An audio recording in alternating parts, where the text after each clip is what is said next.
Best varicose wines చికిత్సనే పొందండి. నొప్పి లేని చికిత్స కోసం సంప్రదించండి ఎవిస్ హాస్పిటల్. నమస్తే రమగారు. నమస్తే జయ. రమగారు, మనము వెంకటేశ్వర స్వామికి ముడుపు కడతాం, ఆ ముడుపుని చెల్లించుకుంటాం. ఏ ఏ సందర్భాల్లో, అంటే పలానా సందర్భంలో స్వామివారికి ముడుపు కట్టాలి అని అట్లా ఏదన్నా ఒక చెప్పడం జరిగిందా రమగారు? లేకపోతే మనకు వచ్చిన సమస్యను బట్టే ముడుపు కడతామా? అంతే జయ. అది ఇవి అలవాట్లు, పద్ధతులు కొన్ని కొన్ని ఊళ్ళల్లో, కొన్ని కొన్ని ఇళ్లల్లో ముందు రోజుల నుంచి వచ్చినవి.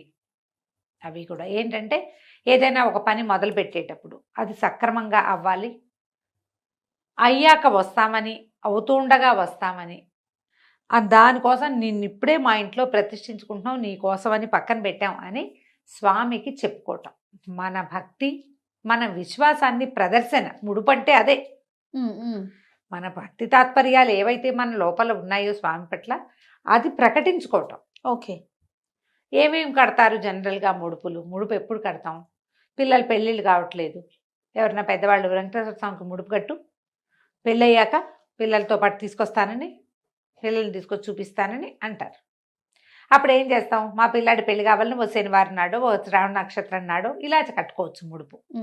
శనివారాలు స్వామికి దండం పెట్టుకుని దీపారాధన చేసుకుని, కుదిరితే పిండి దీపారాధన చేసి, పిండి దీపారాధన అంటే ఏం చేస్తారు? బెల్లం చలిమిడి చేసి, బెల్లము, బియ్యపిండి, కొంచెం నెయ్యి వేసి గ్రైండ్ చేసినా దంచినా చక్కగా ముద్ద అవుతుంది. కొంతమంది పంచదార చలిమిడి చేస్తారు, ప్రాంతాన్ని బట్టి మారుతుంది. ఓకే.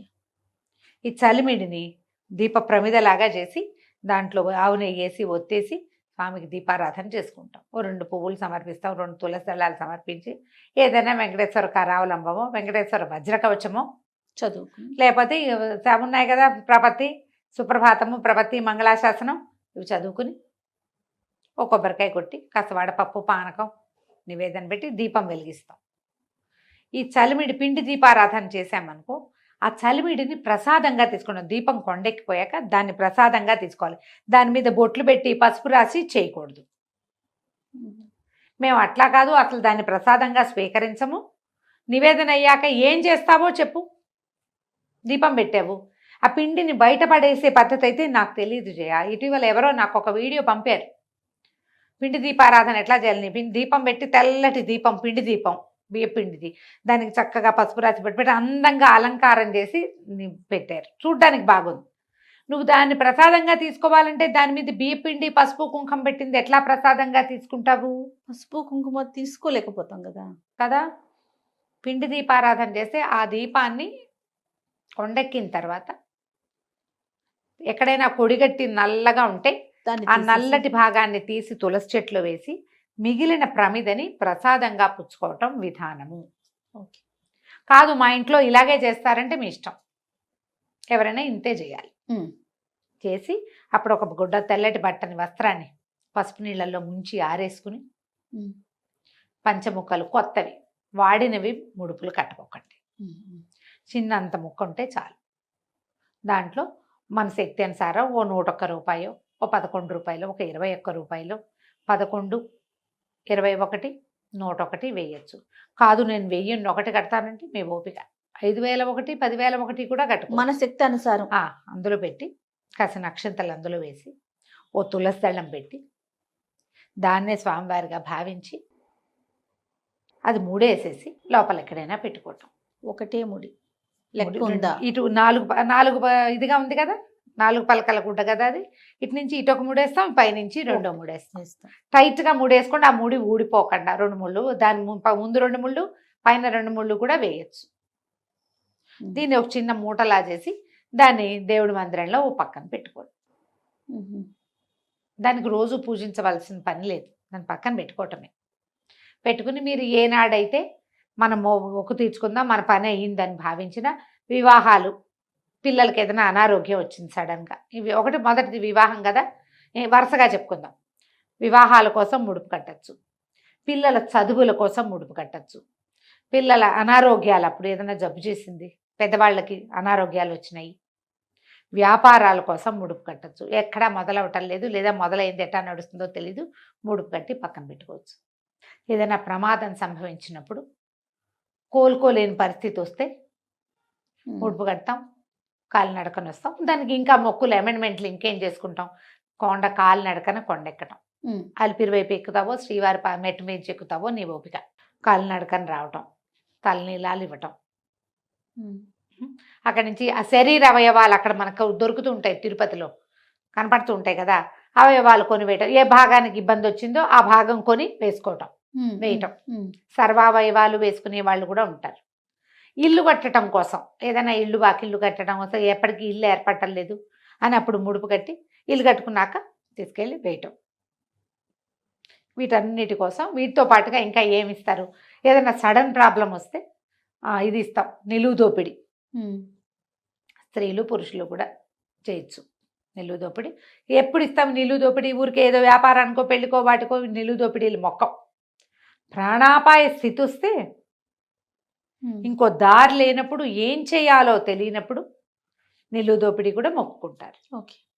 నిలువు దోపిడీ కూడా ఏదైనా ఒంటి మించి ఒక వస్తువు తీసి మేము నిలువు దోపిడీ ఇస్తామని ఆ వస్తువుని కూడా ముడుపులో వేసేసేయచ్చు. ఉంగరం వేయదలుచుకున్నాం, ఉంగరం అందులో వేసి మూట కట్టి పెట్టి పక్కన, ఈ రోజు నుంచి ఈ వస్తువు నీది. ఒంటి మించి అన్ని వస్తువులు తీయకపోయినా ఒక వస్తువు తీసి ముడుపు కట్టి ఏనాడు వెళ్తామో అప్పుడు మిగిలిన వస్తువులన్నీ అక్కడ సమర్పించుకోవచ్చు.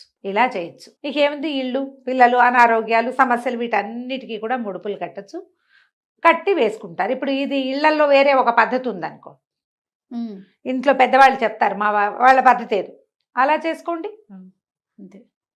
ముడుపు కట్టి పక్కన పెట్టుకోవడం, సమర్పించడం. సాధారణంగా తిరుపతికి ముడుపులు ఉంటాయి. పిల్లలకి తల వెంట్రుకలు ఇవ్వాలనుకుంటామా మనం, ఏడాది లోపల ఇవ్వదలుచుకున్నాం అనుకో, కానీ మనకు వెళ్ళటం కుదిరేలాగా లేదు. ఇప్పుడు అవకాశాలు ఉన్నాయి జయ. పాతకాలంలో ఏముండేది కాదు కదా, కుదిరేది కాదు. 4 కుదరాలి, డబ్బు కుదరాలి, ప్రయాణ సన్నాహం కుదరాలి, ఇంట్లో పెద్దవాళ్ళందరూ కలిసి రావాలి, యాత్రలకు వెళ్ళడం సులువు కాదు. ఇప్పుడే ఉంది, మనం ఎప్పుడు కావాలంటే అప్పుడు చిటుకని బుక్ చేసుకుని వెళ్ళిపోతున్నాం. అవును, ఇది వరకు కుదిరేది కాదు. అప్పుడు ఏం చేసేవాళ్ళు, ఏడాది లోపల మనం వెళ్ళడం అవ్వలేదు, ఈ లోపల తల్లి గర్భవతి అయింది మళ్ళీ, అప్పుడు జుట్టు తీయరు కదా, అప్పుడు ఏం చేసేవాళ్ళు, ఆ తల వెంట్రుకలు తీయించేసి అన్న కొద్దిపాటి వెంట్రుకల్ని మూట కట్టి పక్కన పెట్టేవాళ్ళు. జుట్టంతా మూట కట్టే చోట వీళ్ళని కూడా చూశాను నేను. అప్పుడు 100, 101 రూపాయి వేసి, ఇందాక ముందు చెప్పినట్టుగా అక్షంతలు వేసి, ఈ హెయిర్ పెట్టేసి అందులో ముడుపు కట్టి దాన్ని పూజా మందిరంలో పెట్టేవాళ్ళు మాత్రం కాదు, దాన్ని విడిగా భద్రపరచుకునేవాళ్ళు. జుట్టు ఉంది కదా, అదే జుట్టు ఒకసారి తలమించి కిందకు వచ్చాక ఇంకా జుట్టుకు విలువ లేదు, అది పనికిరాదు. దేవుడి మందిరంలో పెట్టకూడదు. తల వెంట్రుకలు ముడుపు కడితే మాత్రం దాన్ని పొట్లం కట్టి ఓ చోట పెట్టుకోండి. ఆ ముడుపుతో ఈ వెంట్రుకల్ని అందులో వేయము అంటే, ముడుపేమో దేవుడి దగ్గర పెట్టండి, వెంట్రుకలు పొట్లం కట్టి ఇంకో చోట పెట్టుకోండి. సమర్పించేటప్పుడు ఎలా రమ్మగారు? పట్టుకెళ్ళి ఇస్తే మనం ఎక్కడైతే అప్పుడు మనం వెళ్ళినప్పుడు జుట్టు ఇస్తాం కదా పిల్లలకి, మళ్ళీ అప్పుడు ఇగో ఇది మనం ముందు తీసింది అంటే అక్కడ ఒక ఇది ఉంటుంది, అందులో వేయండమ్మా అని చెప్తారు. కానుకలు ఒక దగ్గర, మనము కానుకలు ఇచ్చేదేమో మనం అక్కడ ఏది అది హుండీ దగ్గర, ఈ తల వెంట్రుకల ముడుపు ఉంది అంటే అది ఇందులో వేయండి అని చెప్తారు. ఓకే, ఇక్కడ వేసేసుకోవచ్చు. మీరు వెళ్ళినప్పుడు చూడండి, కళ్యాణ కట్టలు, చిన్న చిన్న కళ్యాణ కట్టలో కూడా ఒక పెద్ద దీని లాంటిది కనపడుతుంది. తల ముడుపు కడితే కనుక అందులో వేయచ్చు, సరిపోతుంది. ఇప్పుడు మామూలుగా మనం జుట్టు మొక్కున్నాం అనుకో, వెళ్తాం, వెళ్ళలేదు తర్వాత వెళ్ళినప్పుడు ఇస్తాం అంతే, వాటిని ముడుపులు కట్టక్కర్లా. ఈ తొలి జుట్టునే ముడుపు కడతారు. ఏదైనా ప్రమాదం సంభవించినప్పుడు కూడా జుట్టు ఇస్తామని మొక్కుంటే అప్పుడు కూడా తలని ముడుపు కట్టచ్చు. తల తేయించేసి అవకాశం ఉన్నప్పుడు ఎప్పుడో వెళ్తాం, వెళ్ళినప్పుడు చేసుకోవచ్చు. వీటన్నిటికీనమ్మా ప్రధానంగా దేశాచారాలు, ప్రాంతాచారాలు. మన ప్రాంతంలో మామూలుగా మనకు ముడుపు అంటే వెంకటేశ్వర స్వామి, ఇది మన దేశాచారం. అవునవును. ప్రాంతాచారాలు నెల్లూరులో ఒక రకంగా ముడుపులు సమర్పిస్తారు, బందర్లో ఇంకో రకంగా సమర్పిస్తారు. అవి. మూడోది గృహ ఆచారాలు, మన ఇళ్లల్లో ఉండేవి, ఇంటి ఆచారం ప్రకారం. మన ఇంట్లో పెద్దవాళ్ళు ఏదో చెప్తారు, రామారావు గారు చెప్పారు, నేను చెప్పినట్టు చేయమన్నట్టల్లా. నేను మీ ఇష్టం, మీ ఇంట్లో పెద్దవాళ్ళు అలా కాదు మేము ఇలా చేస్తామంటే నేను చెప్పింది పాటించకూడదు, మీ ఇంట్లో పెద్దవాళ్ళనే పాటించాలి 100% అదే కరెక్ట్. దాన్నే మనం స్వధర్మ నిధనం అని చెప్తాం. మన ఇంట్లో ఏది ఉంటే ఇంకా అట్లా వెళ్తాము. మీకు ఎవరు లేరు, చెప్పేవాళ్ళు లేరు, నువ్వు అడగదలుచుకోలేదు, అప్పుడు నన్ను ఫాలో అవ్వు హాయిగా. ఎప్పుడైనా ఇదే పద్ధతి.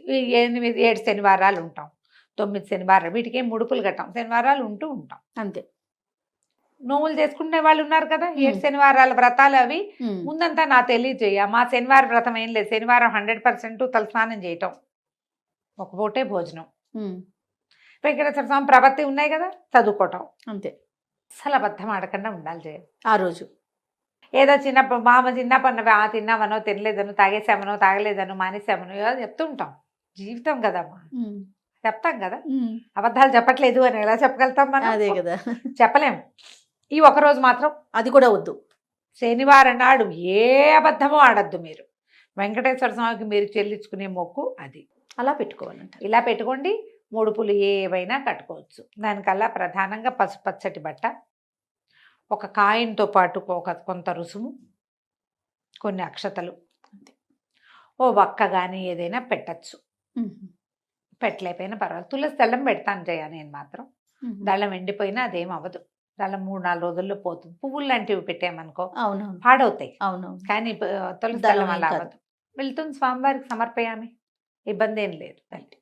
నమస్తే రమగారు. నమస్తే జయ.